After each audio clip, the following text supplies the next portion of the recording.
राजा विक्रमादित्य बिना विलंब किए उस सिद्ध पुरुष के समीप पहुंचे, हाथ जोड़कर घुटनों के बल बैठ गए और स्तुति समाप्त होने की प्रतीक्षा करने लगे।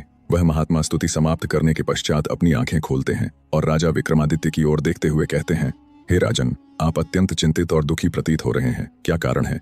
राजा अपना परिचय देते हुए कहते हैं, हे भगवान, मैं उज्जैनी राज्य का राजा विक्रमादित्य हूँ और एक असहाय तथा विवश वृद्धा के पुत्र और पुत्रवधू की खोज में निकला हूँ। उस वृद्धा की शर्त के अनुसार यदि 6 मास के भीतर मैं उन्हें नहीं ढूंढ पाया तो मेरी मृत्यु निश्चित है।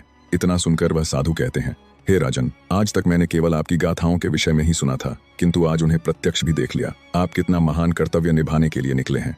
जिस देश के राजा आप जैसे हों, उस देश की प्रजा कभी भी निराश और दुखी नहीं रह सकती। हे राजन, आप तनिक भी चिंता न करें, मैं आपको मार्ग बता दूंगा, किंतु उससे पूर्व आपको धोबिन की पुत्री से विवाह करना होगा। उसके पश्चात मैं आपको समस्त बातें बता दूंगा। इतना सुनकर राजा विक्रमादित्य अपने विवाह का प्रस्ताव लेकर उस धोबिन के घर चल पड़े। राजा वहां पहुंचकर जैसे ही उन्होंने विवाह का प्रस्ताव मृणालिनी के माता पिता के समक्ष रखा, उन्होंने सहमति दे दी और विवाह संपन्न करा दिया। विवाह के पश्चात राजा वहीं उनके घर रहने लगे, परंतु मृणालिनी ने न तो अपना मुख राजा को दिखाया और न ही उनसे संवाद किया। कोई भी बात होती तो वह अपनी दासी के माध्यम से कहलवा देती। राजा विक्रमादित्य के मुख पर अब भी चिंता की रेखाएं थीं। मृणालिनी की रहस्यमयी निःशब्दता, उसका दिन भर सोना और दासी के माध्यम से संवाद करना, इन सब के पीछे कोई गहरा रहस्य छिपा था।